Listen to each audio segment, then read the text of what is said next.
Hey guys, Noob here. In today's video, I'm going to teach you how to crack a WPA/WPA2 Wi-Fi password using naive hashcat on Kali Linux. A little disclaimer here before we begin. This demonstration is for educational purposes only. Hacking into a Wi-Fi network is illegal and is considered as a federal crime.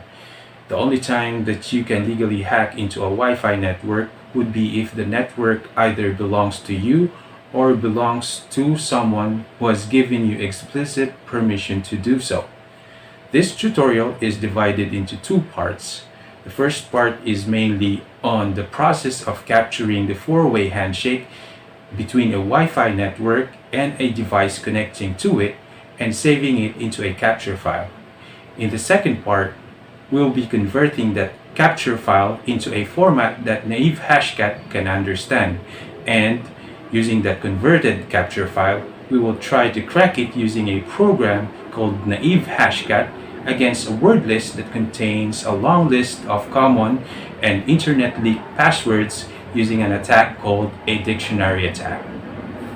For this tutorial, you're going to need a laptop or a desktop to run a live CD of Kali Linux into, a USB thumb drive, and a compatible wireless network adapter capable of monitor mode, such as this alpha Wi-Fi card that I have.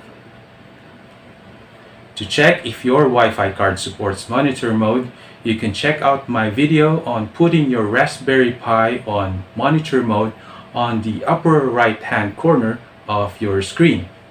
It says Raspberry Pi, but the video tutorial will also work on other Wi-Fi cards that supports monitor mode. If you have a Raspberry Pi, you can also use it to follow along the first part of the tutorial to obtain the capture file and just later on copy it into a laptop or a desktop computer that has a GPU where you can try and crack the password. Now, if you already have everything you need, we can begin. We're going to use Kali Linux operating system for the attacker machine as it specializes in cybersecurity. Kali Linux is an open source Linux distribution that has a plethora of tools that come pre-installed, basically making it a Swiss knife for ethical hackers. So go ahead and go to kali.org/downloads and download the live version of Kali. If possible, please download using torrents to help lessen the workload of their main servers. If you are finished with the download, you can now flash the ISO image into your USB thumb drive.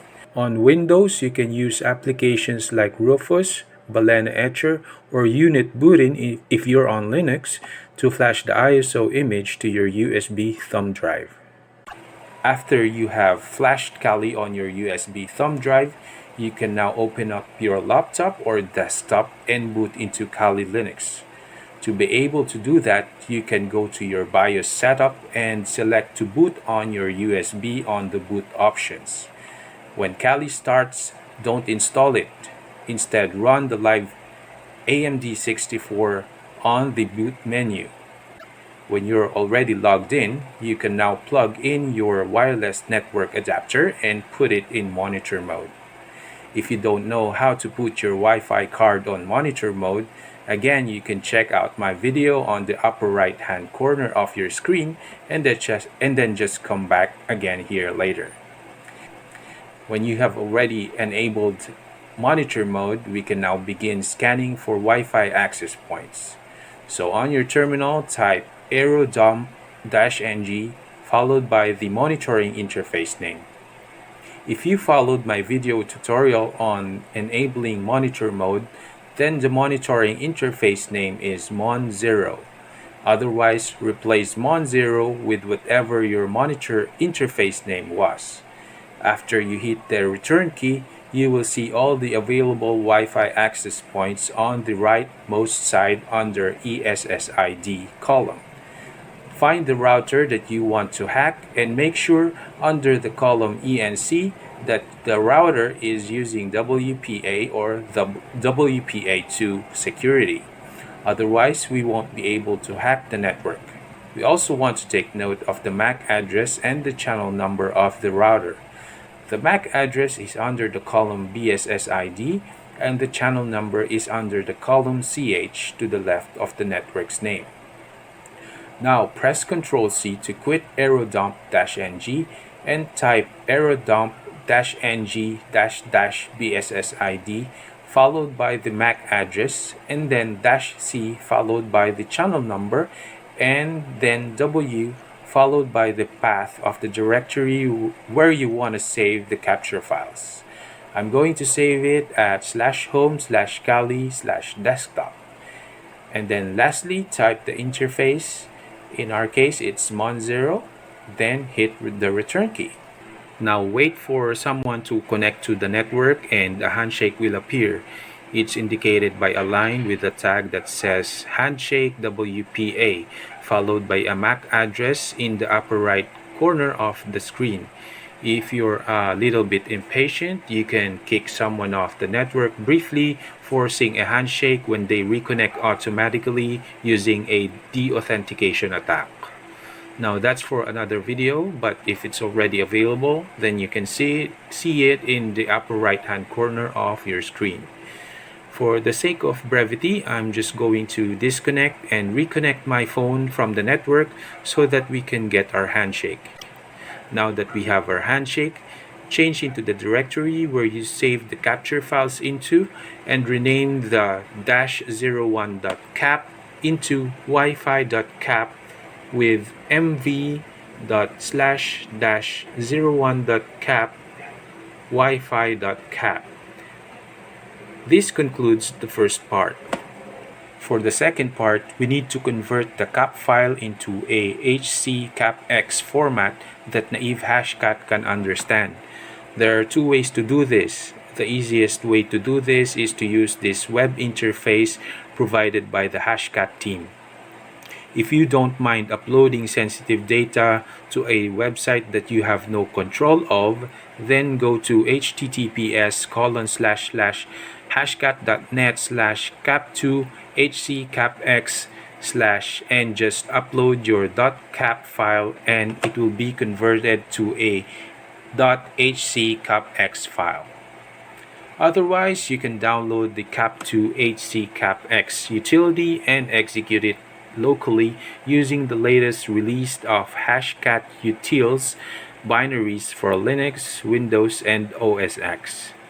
Just download Hashcat utils 7-zip archive from here, the link provided down below the description, and unzip it with P7-zip. We're almost at the end of this tutorial. If you like this video, then please hit that like button and share if you haven't yet. If you don't want to miss out on my videos, then please also subscribe to my channel. Okay, so moving on. The next step that we need to do is to get Naive Hashcat. This is the program you'll use to crack the password. In the terminal, enter the following commands. Git clone https://github.com/brandondorsey/naive-hashcat. Then change it to that directory with cd naive hashcat and type curl -L-O dict/rocku.txt https://github.com/brandondorsey/naive-hashcat/releases/download/data/rocku.txt. If your computer doesn't have a GPU, aka a dedicated graphics card, then you'll need to use aircrack-ng instead. Otherwise, type in all caps #_file equals the path to wifi.hccapx file, then in all caps again pot_file equals cracked.pot. This is where the cracked password will be stored. Then all caps again #_type equals 2500. This is the mode for the Hashcat capture file. And then finally /naive-hashcat.sh. Now wait for the Wi-Fi password to be cracked. Once the password is cracked, it will be stored in the crack.pot file. It can take anywhere from a few hours to a few months for the password to be cracked.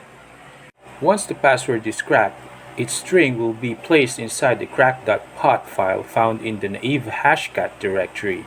The word or phrase after the last colon in the string is the password. Just like I said before, if your computer doesn't have a GPU, then you'll need to use aircrack-ng instead. Now, cd into /home/Kali desktop and download the dictionary file again with the command curl-L-O rockyou.txt https://github.com/brandondorsi/naive-hashcat/releases/download/data/rockyou.txt. Another disclaimer: keep in mind though that aircrack-ng will not be able to crack the WPA or WPA2 password if the password isn't in the word list. Alright, so in your terminal, type the following commands: aircrack-ng-a if you're cracking a WPA network, otherwise -A2 if it's a WPA2 network, -B then the MAC address you found in the last section, -W then the path to rockyou.txt, and then wifi.cap. Again, wait for the terminal to display the results. When the password is cracked, you'll see a key found heading appear. You'll see the password displayed to the right of the key found heading in brackets. In my machine, using aircrack-ng to crack the password took just a few seconds in comparison with using naive hashcat, which I find a bit odd. Okay, so what we learned here is having a terrible Wi-Fi password give hackers the opportunity to easily gain access to your network. Anyways, that's all we have for this episode. I hope you enjoyed this video. If you haven't yet, please hit that like, share, and subscribe buttons. And as always, stay safe and see you next time.